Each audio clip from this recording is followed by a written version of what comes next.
Bonjour et bienvenue dans cette vidéo de redéballage de la boîte La Route de Carcosa. Dans cette vidéo, nous allons voir les cartes de la classe survivant et l'investigateur William Yorick. Alors, c'est la deuxième tentative de prise de cette vidéo, vu que la nuit dernière, j'avais apparemment mal appuyé, ou pas appuyé, ou appuyé deux fois, bref, sur la touche enregistrement. J'espère que ce coup-ci, ça me permettra d'être meilleur dans ma vidéo, de faire une meilleure vidéo. Alors, William Yorick, il a une volonté de 3, une intelligence de 2, une force de 4, une agilité de 3. Il a le trait veilleur, il a 8 points de vie, 6 points de santé mentale, réaction. Après que vous avez vaincu un ennemi, jouez un soutien depuis votre pile de défausse en payant son coût, limite d'une fois par round. Signe des anciens, plus 2, en cas de réussite, renvoyez une carte de votre pile de défausse dans votre main. Taille du deck 30, carte survivante de niveau 0 à 5, carte neutre de niveau 0 à 5, carte gardien de niveau 0 à 2.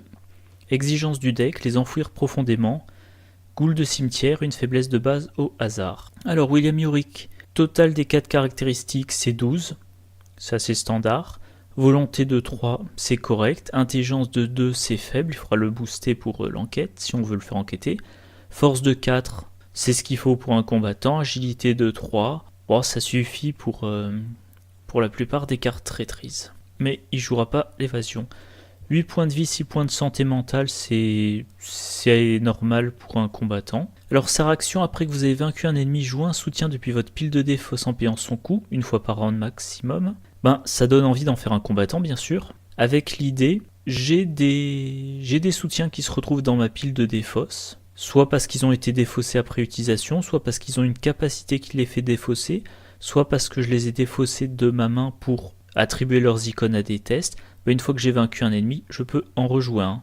Faudra quand même payer. Du coup, si c'est des soutiens trop chers, ça va être difficile. Ça sera plutôt des soutiens peu chers qu'il faudra considérer. Signe des anciens plus 2, bon, je reviens pas sur le fait que le signe des anciens, tant que c'est un nombre positif, tant que c'est au moins 1 plus 1, j'y prête pas attention. En cas de réussite, renvoyez une carte de votre pile de défausse dans votre main. Ça c'est encore de la récursion, sauf que là c'est pas uniquement sur les soutiens. Peut être n'importe quelle carte, soutien, événement, compétence. Donc William Yorick va pouvoir faire de la récursion.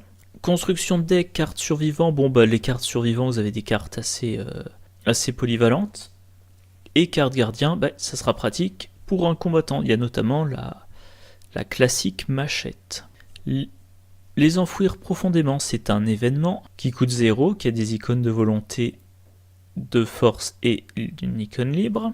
Rapide à jouer après qu'un ennemi non élite dans votre lieu a été vaincu, ajoutez cet ennemi ainsi que cette carte à la pile de victoire. Et ça victoire 1. Donc, vous avez vaincu un ennemi, en tout cas un ennemi a été vaincu dans votre lieu, comme vous êtes le combattant du groupe, ça arrivera fréquemment. Vous mettez cet ennemi non élite dans la pile de victoire, du coup il ne pourra pas être remélangé dans le deck de rencontre. Et le fait de mettre les enfouir profondément dans la pile de victoire fait qu'à ce scénario-là, chaque investigateur du groupe gagne plus 1 d'expérience. Si vous avez la chance de le piocher fréquemment, sur toute une campagne, ça sera quand même quelques points d'expérience grappillés, ça peut pas faire de mal. Goule de cimetière, c'est un ennemi, faiblesse, humanoïde, monstre, goule, proie William Yorick uniquement, chasseur, tant que les ghouls de cimetière sont engagés avec vous, aucune carte ne peut quitter votre pile de défausse. Ah oui, et j'ai oublié de dire, force 3, 3 points de vie et agilité 2. Alors c'est un ennemi, William Yorick normalement il devrait avoir de quoi s'occuper des ennemis. Force 3, de base il a 4, et il aura une arme et quelques bonus, donc ça sera pas un test trop dur. 3 points de vie, normalement on vise à ce que les attaques infligent 2 points de vie, donc ça pourrait être 2 attaques ou une attaque plus une utilisation du flic en patrouille, ou alors une attaque à la machette avec coup vicieux. Donc c'est pas dur de s'en débarrasser, enfin de les vaincre. Tant qu'elles sont engagées avec vous, aucune carte ne peut quitter votre pile de défausse, ça va vous gêner si vous êtes engagé avec 2 ennemis, que vous vainquez le premier pendant que les ghouls de cimetière sont toujours engagés avec vous, vous récupérez rien. Donc je suppose que, à moins que l'autre ennemi soit vraiment pénible, on va essayer de vaincre les ghouls de cimetière en premier. Elles sont vaincues, elles sont plus engagées, on récupère un soutien dans la défausse et voilà, c'est réglé. Donc je trouve pas que ça soit une faiblesse très gênante. William Yorick, comme je disais, il peut rejouer des soutiens depuis sa défausse. Alors là, j'ai essayé d'établir une liste de tous les soutiens qui sont gardiens, neutres ou survivants, triés par coût croissant. Si ils sont gratuits, bon bah ça pose pas de problème de les rejouer. S'ils coûtent une ressource, ça va. 2 ressources, ben on pourra pas le faire à chaque tour, à moins d'avoir une autre source de revenus. Je sais pas, peut-être Madame Labranche par exemple. Si ça coûte, alors j'ai dit 0 ça va, 1 ça va, 2 faudra trouver une source de revenus, sinon on pourra pas le faire à chaque round. 3 ou plus, ça va être dur. Faudra le faire soit de façon très exceptionnelle, soit avoir un moteur de ressources à côté. Par exemple, en duo, avoir un autre investigateur qui fournit les ressources. Alors, bagarreur saint permanent, tout ça c'est des soutiens des soutiens qui viennent d'un deck d'investigateurs précis. Voilà, entraînement physique de niveau 2 qui est dans la boîte le renouveau des zélatrices, et l'équivalent en survivant, qui s'appelle se surpasser. Bah ça par exemple, vous avez dans un cas 2 icônes de volonté, 2 icônes de force, dans l'autre cas vous avez 2 icônes de volonté et 2 icônes d'agilité, donc c'est une carte que vous pouvez éventuellement défausser pour l'attribuer un test. Vous avez vaincu l'ennemi, vous le jouez gratuitement depuis votre défausse, et maintenant comme c'est en jeu, vous pouvez utiliser ces bonus volonté et force. Et pour l'autre, donc c'est, on a dit, volonté et agilité. Moi je sais pas trop, je pense qu'un deck William Yorick va pas avoir des masses de ressources à dépenser pour cette carte là, donc au moment où vous le défaussez, c'est bien d'avoir un plus 2, mais ensuite ça sera pas très intéressant à recycler. Donc bof. Manteau de cuir par contre, et précieux souvenir, là pour beaucoup de gens c'est la base du deck William Yorick. Le manteau de cuir, il coûte 0, ça occupe c'est un soutien qui occupe un emplacement de corps, ça vous donne 2 points de vie supplémentaires. Donc vous le jouez pour une action mais 0 ressources. Dès que vous prenez des dégâts, vous les mettez en priorité sur le manteau de cuir, à un moment donné il part dans la défausse. Dès que vous avez vaincu un ennemi, vous le remettez gratuitement en jeu. Même chose pour le précieux souvenir qui lui encaissera les deux premières horreurs. Partir perdant, c'est pas un truc qui arrivera dans la défausse. Analgésique, même remarque, il n'y a pas intégré à la carte de moyen de défausse et c'est pas quelque chose qu'on défaussera fréquemment pour l'attribuer un test. Chaéran là, par contre, ça peut être intéressant, ça coûte seulement 1. Bon, je vais pas te décrire chaque carte en détail. Hein. Comme action rapide, vous le défaussez, vous échappez automatiquement à un ennemi non élite dans votre lieu. Donc, éventuellement, vous utilisez le Chaéran pour échapper à un ennemi. Vous combattez l'autre ennemi, vous récupérez le Chaéran. L'effet est pratique, maintenant Yorick, je sais pas si vous voudrez qu'il échappe souvent à des ennemis. Yorick dans son deck, il peut avoir Peter Sylvestre pour encaisser les horreurs, il peut avoir le flic en patrouille pour booster sa force, donc le Chaéran ça rentrera pas fréquemment je pense. Courageux est l'équivalent en gardien, entraînement au combat. Talent aplomb de niveau 1, ça coûte 1, c'est rapide, on n'a le droit qu'à un seul aplomb en jeu. Les horreurs non directes doivent être assignées à courageux avant de pouvoir être assignées à votre carte investigateur. Et voilà, en dépensant des ressources, plus 1 de volonté ou plus 1 d'intelligence. Et pour le gardien, c'est plus 1 de force ou plus 1 d'agilité. Et ça a 1 point de santé mentale. Encore une fois, dépenser les ressources pour se booster en compétences, William Yorick risque de ne pas avoir assez de ressources pour ça.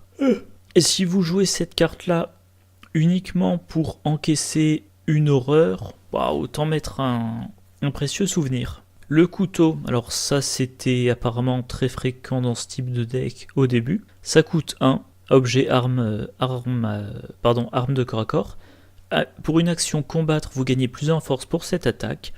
Action défausser le couteau combattre, vous gagnez plus d'1 en force pour cette attaque inflige plus 1 dégât. En gros le couteau faut le défausser pour faire 2 dégâts. Donc vous défaussez le couteau pour faire 2 dégâts, votre ennemi est achevé, vous rejouez le couteau pour une ressource. Mais bon, maintenant il y a des armes qui sont plus efficaces sans qu'on ait besoin de les défausser ensuite de les repayer. Donc je trouve ça peu intéressant maintenant. Couteau tranché bof. Enfin bof non, même pour le moment j'ai jamais trouvé de deck dans lequel ça m'intéressait. Ça éventuellement si vous faites un temps que vous voulez engager un maximum d'ennemis. Bon mais sinon non ça m'intéresse pas. Guiding Spirit, ça quand ça peut encaisser 3 horreurs, mais quand c'est vaincu passe à encaisser 3 horreurs, on le bannit, donc pas intéressant dans le cadre de la mécanique de William Yorick. Hache d'incendie, il n'y a pas de raison particulière que ça se retrouve à la défausse. Pareil pour journal. La matraque, pareil, il n'y a pas spécialement de raison pour que ça se retrouve dans la défausse. Ah oui, petite remarque sur tous les objets, les armes et les autres objets qui occupent un emplacement. Si tous vos emplacements de ce type-là sont occupés et que vous posez une autre carte qui aurait besoin d'un de ces emplacements-là, vous défaussez une carte que vous avez déjà. Donc par exemple, quand je dis la hache d'incendie, il n'y a pas de raison pour qu'elle se retrouve dans la défausse. Si à un moment donné, vous avez dans une main la hache incendie, dans l'autre main le journal, et que vous voulez jouer une lampe torche, vous jouez la lampe torche, vous êtes obligé de défausser soit le journal, soit la hache d'incendie. Et maintenant, voilà, votre hache d'incendie est dans la défausse et vous pourrez la rejouer plus tard. Patte de lapin, il n'y a pas particulièrement de raison que ça se retrouve dans la défausse. Pipe, c'est comme analgésique. Tenue élégante, ça peut encaisser un dégât et une horreur, mais bon, il y a mieux pour ça. Acculé, ça fait défausser.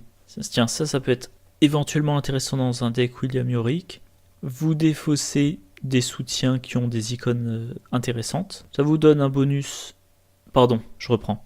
Avec Acculé, vous défaussez une carte que vous n'avez pas besoin de jouer, un soutien que vous n'avez pas besoin de jouer pour l'instant. Et vous utilisez la capacité d'Yorick pour le remettre en jeu. Amulette du signe des anciens, ça a le même effet que le précieux souvenir, mais en plus cher. Et ça coûte de l'expérience. Ah, batte de baseball, c'est une arme de corps à corps qui prend les deux mains. Combattre, vous gagnez plus de force pour cette attaque. Cette attaque inflige plus un dégât. Si un symbole crâne ou échec automatique est révélé lors de cette attaque, défaussez la batte de baseball après la résolution de l'attaque. Donc là, on a une arme qui fait plus d'un force et plus un dégât, ce qui est bien. Et si vous piochez le mauvais jeton, elle est défaussée. Donc là, par exemple, c'est le bonus qu'elle vous fournit vous donnera peut-être envie de l'inclure dans un deck William Yorick. Et vous savez que si vous êtes obligé de la défausser lors d'un combat, plus tard, vous pourrez la rejouer. Il va juste se poser le problème du moment, de juste se poser le problème du combat entre le moment où vous devez défausser la batte, parce que vous avez pioché un crâne ou un échec automatique, et le moment où vous vainquez un ennemi et vous pouvez la rejouer depuis votre défausse, vu que vous aurez probablement à combattre sans arme. Alors, bien préparé, c'est un soutien de niveau 2 qui coûte 2. Action inclinée bien préparée. Choisissez un soutien que vous contrôlez, vous gagnez plus X à votre valeur de compétence pour ce test, X étant le nombre d'icônes de compétences correspondantes sur le soutien choisi. Et vous voyez, là c'est un peu tiré par les cheveux, c'est vrai. Mais si dans votre deck vous intégrez les talents de niveau 2 de la boîte, le renouveau de la nuit de la zélatrice, vous faites un test de force, vous défaussez la version gardien, si je dis pas de bêtises. Ouais, ça, vous défaussez la version gardien, ça vous donne plus de en force. Une fois que l'ennemi est vaincu, vous le rejouez depuis votre défausse, ça vous coûte 0.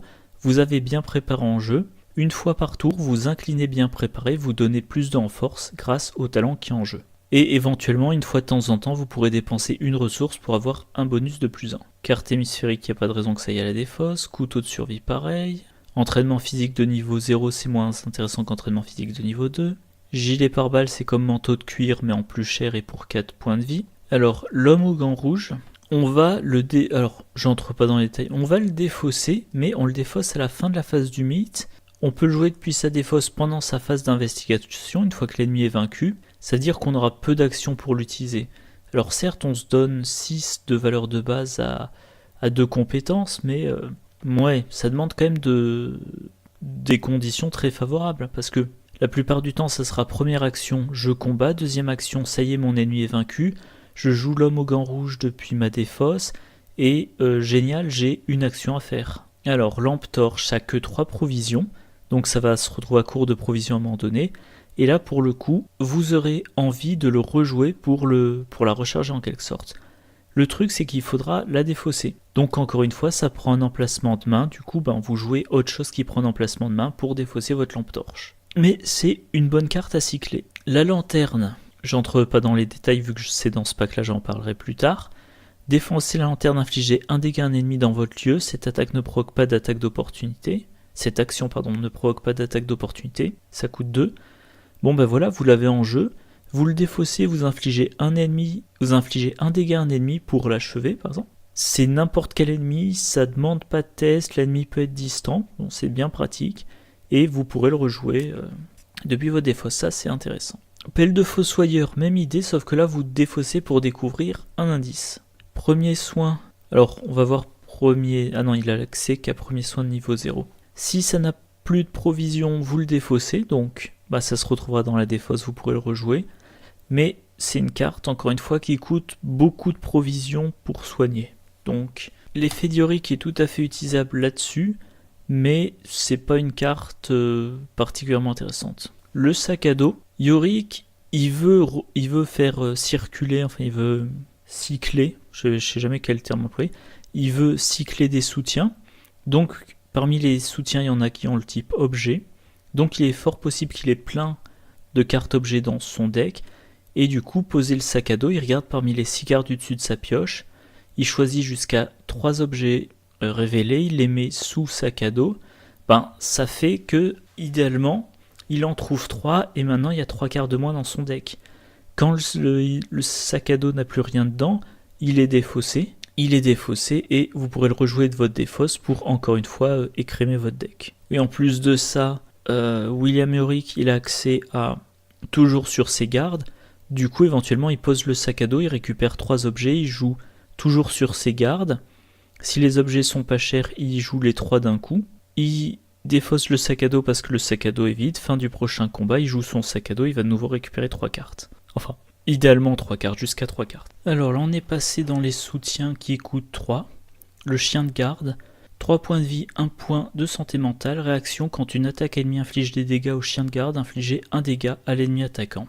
Et ça, si vous voulez jouer William Yorick comme un tank, vous n'essayez pas de vaincre tous les ennemis engagés avec vous pendant votre phase d'investigation. Phase des ennemis, l'ennemi l'inflige, premier ennemi inflige 2 dégâts. Vous en mettez un sur le manteau de cuir, un sur le chien de garde, l'ennemi se prend un dégât. Le deuxième ennemi, pareil, 2 dégâts, un sur le manteau de cuir qui est défaussé, un sur le chien de garde qui inflige un dégât à l'ennemi attaquant. Et tour d'après, vous arrivez à vaincre un ennemi, hop, vous remettez en jeu le manteau de cuir. Et si au bout d'un moment, à force d'encaisser des dégâts, le chien de garde est vaincu, il a quand même infligé des dégâts directs entre temps, vous pourrez le rejouer depuis votre défausse. Voilà, mais il faut vraiment vouloir jouer le tank. Et quelques essais que j'ai fait me donnent l'impression qu'à 2 investigateurs, c'est pas génial, faut être plutôt 3 ou 4. Alors le Colt 32, 6 munitions, bon, je vais pas entrer, bon, j'en ai déjà parlé plus d'une fois du Colt, mais en gros il y a 6 munitions, donc à un moment donné, votre Colt est vide. Si vous arrivez à jouer une carte qui occupe un emplacement de main qui vous fait défausser le Colt, voilà, maintenant le Colt est dans la défausse, vous pouvez le rejouer depuis la défausse. Donc imaginons, vous avez dans une main la lampe torche, dans l'autre le Colt. Dès que le Colt est vide, vous jouez la machette depuis votre main, ça vous fait défausser le Colt. Vous avez la carte que vous voulez rejouer, elle est maintenant dans votre défausse, vous avez une arme en main, vous avez de quoi vous battre, vous continuez à investiguer à la lampe torche, et dès que la lampe torche est vide, vous profitez du combat suivant pour rejouer le Colt, qui vous fait défausser la lampe torche, que vous rejouerez plus tard de votre défausse, voilà, comme ça, en fonction de ce qu'il vous faut actuellement, investiguer ou combattre. Détermination exemplaire, bon, ça a 3 points de santé et ça peut se voir assigner les dégâts infligés aux autres investigateurs dans votre lieu. Alors le ratio prévention de dégâts sur coup est moins bon que le manteau de cuir, mais là ça marche pour tous les investigateurs dans le lieu. Donc à inclure uniquement, évidemment en multijoueur, et si les autres investigateurs ont une santé faible. De la même façon qu'il y a détermination exemplaire, il y a l'équivalent en santé mentale. Bon, qui doit être un peu plus bas. Je me souviens plus comment ça s'appelle en français. Bon, on verra plus tard. L'insigne de police, vous le défaussez, un investigateur dans le lieu a le droit d'effectuer 2 actions supplémentaires. Bon voilà, vous le jouez, vous le défaussez pour 2 actions, vous le rejouez, vous le défaussez pour 2 actions, etc. Mais ça coûte 3, donc ça fait cher. Kérosène, quand il a plus de provisions, vous le défaussez. Une provision, ça vous permet de soigner jusqu'à 2 horreurs parmi les investigateurs et les soutiens dans le lieu si un ennemi a été vaincu dans le lieu à ce round. La carte en soi est très bien, mais ce n'est pas dans le deck de Yorick qu'elle est la plus intéressante. Lame enchantée, utilisation charge. Bon ça revient au même que les armes à feu. Une fois qu'il n'y a plus de munitions, vous allez peut-être essayer de le défausser en jouant un autre soutien qui occupe un emplacement de main. pour ensuite pouvoir le rejouer depuis votre défausse. Voilà, la carte, c'est une raison de lutter. L'équivalent de détermination exemplaire pour la santé mentale. Vieux fusil de chasse, encore une arme à munitions. 45 automatique, arme à munitions. Akina de niveau 3. Quand un ennemi vous attaque, inclinez Akina et infligez-lui une horreur. Au lieu de subir les dégâts de cet ennemi, infligez-les à n'importe quel ennemi dans votre lieu. Vous subissez toujours les horreurs infligées par cette attaque. Encore une fois, dans un deck tank, pendant la phase des ennemis, un ennemi attaque. Vous prenez ces horreurs, vous mettez une horreur sur Akina qui part avec 4 de santé mentale, et les dégâts que l'ennemi devrait vous infliger, s'infliger à un autre ennemi, par exemple, s'infliger à un ennemi, et ça peut être lui-même. Donc je trouve ça génial pour un tank, mais seulement pour un tank. Armure des Ardennes, si vraiment vous voulez aller jusqu'au bout de cette logique-là, carte de niveau 5, ça coûte 4, c'est énorme. Alors 2 icônes de volonté, 2 icônes de force, ce qui sera utile si vous avez bien préparé en jeu. 4 points de vie, réaction, quand au moins un dégât est assigné à l'armure des Ardennes, inclinez-la à annuler un de ces dégâts. Donc, voilà pour un tank, si vous arrivez à répartir les dégâts bien soigneusement, par exemple vous prenez une attaque à 3 dégâts, un dégât sur le chien de garde pour faire un dégât direct, un dégât sur le manteau de cuir, un dégât sur l'armure des Ardennes, hop, il est annulé. Aventurier, il a des provisions. Flic en patrouille, que ça soit de niveau 1 ou de niveau 2, c'est une carte géniale, donc on voudra la jouer autant de fois que possible. Donc oui, votre flic en patrouille de niveau 2, vous l'utilisez pour la 3e fois, il part à la défausse, et vous voudrez le remettre en jeu. Mais ça coûte 4. C'est énorme, c'est inenvisageable si vous n'avez pas conçu à côté un deck spécialement pour ça. Lance-flamme aussi, ça a des munitions. Springfield, ça a des munitions. Thermos, ça a des provisions. Voilà. Alors, une carte à noter assez importante, c'est Action désespérée. C'est un événement qui coûte 0, qui a 2 icônes de force, tactique, stratagème. En tant que coût supplémentaire pour jouer Action désespérée, choisissez défausser de votre main ou de votre zone de jeu un soutien objet qui occupe au moins un emplacement de main. Combattre, vous gagnez plus X force et infligez plus un dégât pour cette attaque, X étant égal au coût imprimé du soutien choisi. En cas de réussite, si le soutien choisi était dans votre zone de jeu, gagnez X ressources. Donc chaque fois que vous vous dites, tiens, cette carte-là j'aimerais bien l'avoir dans ma défausse, si la carte en question c'est un objet qui occupe au moins un emplacement de main, Action désespérée, ça vous le permet. Vous avez un bar M1918 vide, vous jouez Action désespérée, vous le défaussez, vous faites une attaque à le bar, je crois qu'il coûte 4, peut-être 5. Là, vous faites une attaque à force plus 5, vous infligez 2 dégâts. Vous réussissez votre attaque, vous récupérez les 5 ressources qui correspondent au prix du bar. Et comme vous avez vaincu un ennemi, vous jouez le bar depuis votre défausse. Pour 5, les 5 que vous apportez, Action désespérée. Voilà, donc ça c'est... Il n'y a pas que dans un deck William Yorick que c'est une bonne carte, mais spécifiquement dans un deck William Yorick ça va être intéressant. Une autre carte que je trouve intéressante à mentionner, Maître Charles Ross, c'est un soutien niveau 0 qui coûte 2, allié mécène, qui occupe un emplacement d'allié. Vous avez le droit de dépenser des ressources pour payer le coût des soutiens objets joués par d'autres investigateurs dans votre lieu.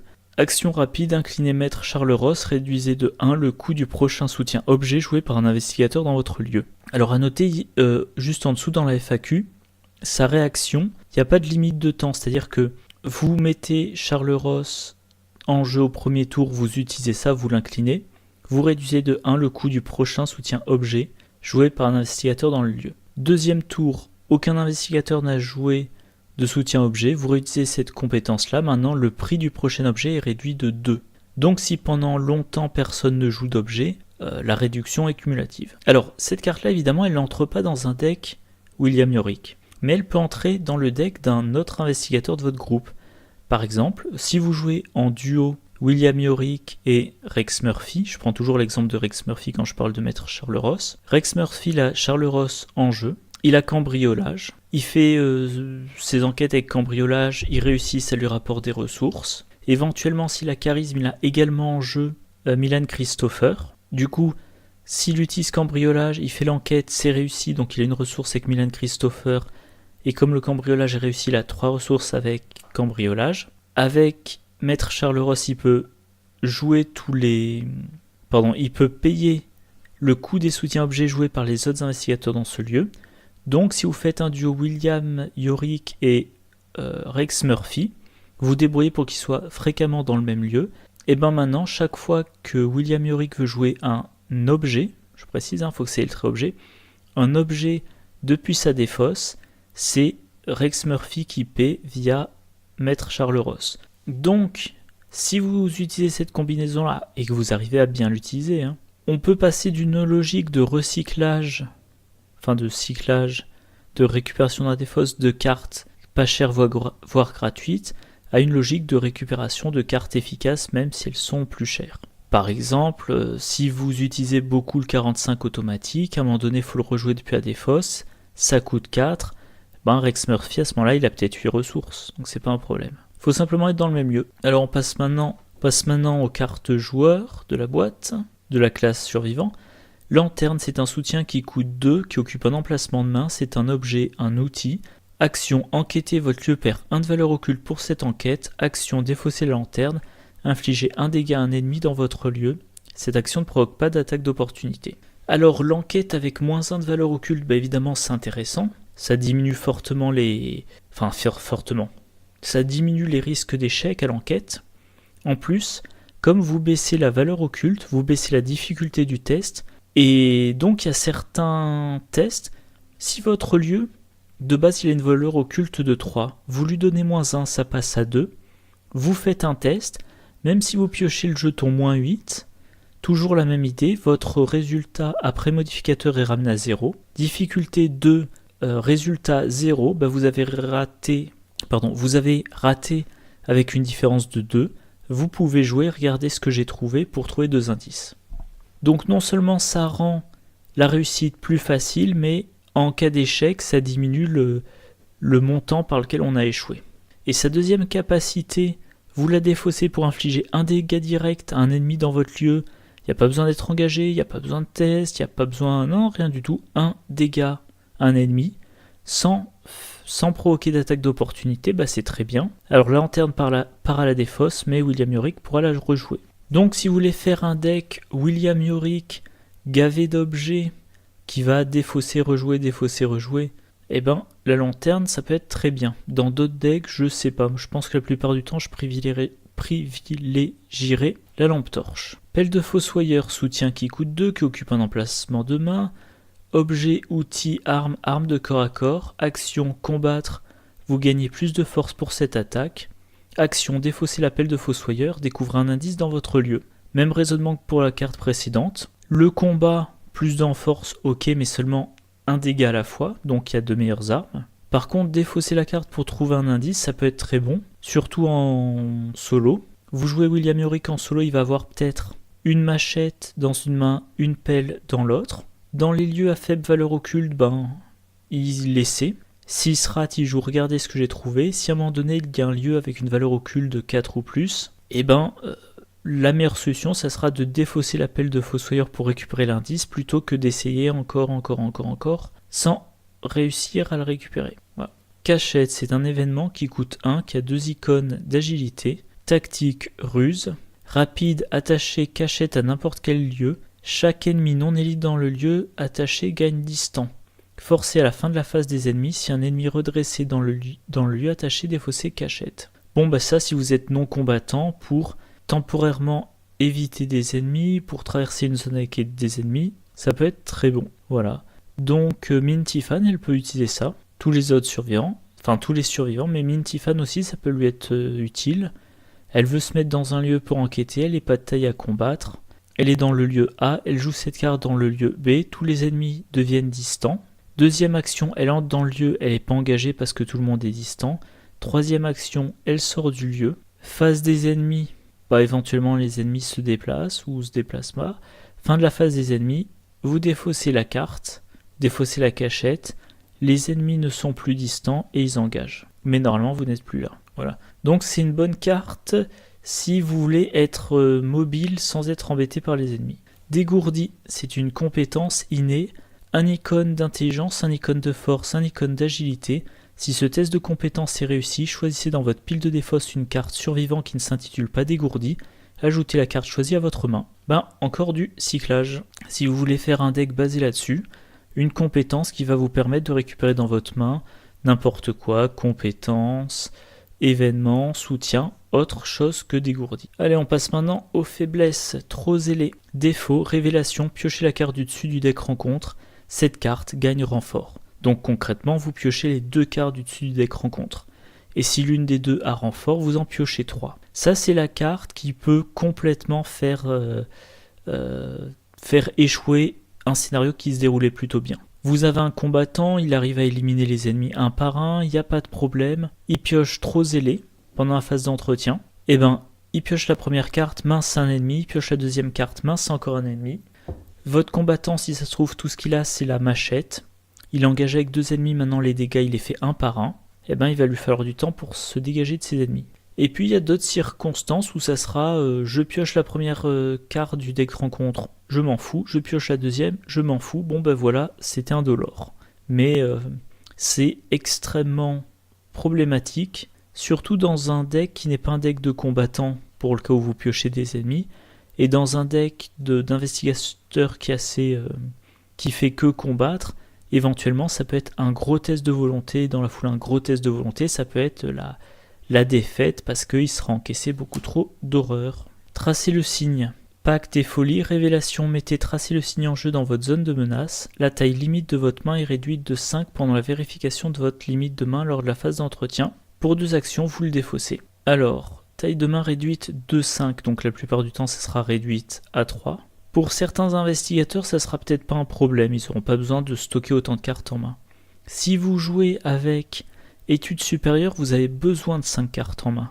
Donc vous allez avoir besoin de vous débarrasser extrêmement vite de cette faiblesse. Si vous jouez Minty-Fan, probablement elle va avoir tout un assortiment de compétences en main pour avoir la bonne compétence au bon moment. Là, la forcer à redescendre à 3 ou 5 cartes en main, ça serait extrêmement violent. La chose qui vous suit, c'est un monstre, une malédiction. Combat 3, vie 2, évasion 3. Génération, lieu le plus éloigné de vous, proie, détenteur uniquement, chasseur, forcé. Quand la chose qui vous suit devrait être vaincue, mélangez-la dans le deck de son détenteur à la place. Alors, dans un deck non combattant, évidemment, ça va être pénible. Ça va être pénible parce que c'est un ennemi de plus à éviter. Dans un deck combattant, bon, normalement, c'est pas un ennemi dur. Mais bon, ça fait un ennemi de plus à vaincre. Ça peut vous gêner dans votre rythme de combat. Ça peut, par exemple, au moment où il vous arrive dessus, vous n'avez que la machette, si vous êtes engagé avec 2 ennemis, la machette elle inflige les dégâts un par un, mais ça devrait pas être trop dur. Alors ça arrive dans le lieu le plus éloigné de vous, c'est chasseur donc ça se rapproche, mais si la partie se finit et qu'il est en jeu, il n'y a pas de problème, donc ça limite, tant que vous pouvez l'éviter, vous l'évitez, si à un moment donné vous devez le combattre, vous le combattez, vous le remélangez dans votre deck et vous espérez ne pas le piocher une deuxième fois avant la fin du scénario. Bon voilà, c'est tout pour les cartes d'aujourd'hui. Alors, petit récapitulatif, lanterne, c'est de l'enquête, un pouvoir moins puissant que la lampe torche, mais sans limite de provision, et la possibilité en la défaussant de faire un dégât direct. Intéressant si vous basez un deck, mettons William Yorick là-dessus, sinon moi je suis pas convaincu que ce soit souvent beaucoup mieux que la lampe torche. Pelle de fossoyeur, vous défaussez pour trouver des indices. Ça c'est intéressant, par contre combat à 2 en force, mais seulement à plus d'1 en force, mais seulement un dégât, bof, non, j'accroche pas du tout. Cachette, si vous voulez vous déplacer à travers des lieux avec des ennemis, voilà. Bon, ça dure par contre seulement le temps de votre phase d'investigation, le temps de la phase d'ennemi. Et dégourdi pour cycler vos cartes. Alors j'ai pas montré toutes les autres cartes qui servent à cycler, mais il y a essayer et réessayer, il y a véritable survivant. Si vous mettez toutes ces cartes là en 2 exemplaires dans votre deck, alors bon par contre ça va vous coûter beaucoup de ressources à jouer, et vous pouvez vous jouer l'événement qui vous fait remonter des compétences, puis vous jouez la compétence qui vous fait récupérer l'événement. Vous avez aussi récup qui vous permet de récupérer les soutiens depuis votre défausse quand vous réussissez vos enquêtes, etc. Alors cycler c'est bien, mais là vous avez qu'un seul icône de chaque type, du coup vous donnez que +1 au test, encore faut-il le réussir le test. Voilà. Et les faiblesses, je vais pas encore revenir dessus. Et voilà, c'était la dernière vidéo pour cette boîte. Prochaine vidéo, je vais faire le déballage, ça fait longtemps que j'en ai pas fait. Le déballage du pack Le Nom Secret. J'ai regardé tout à l'heure mais je ne me souviens plus, je crois que dans la foulée je pourrais faire le Salaire du Péché qui a aussi été traduit. Voilà donc 2 vidéos qui devraient sortir dans la semaine prochaine. Et d'ici là, je vous dis bonne journée et à la prochaine. Au revoir.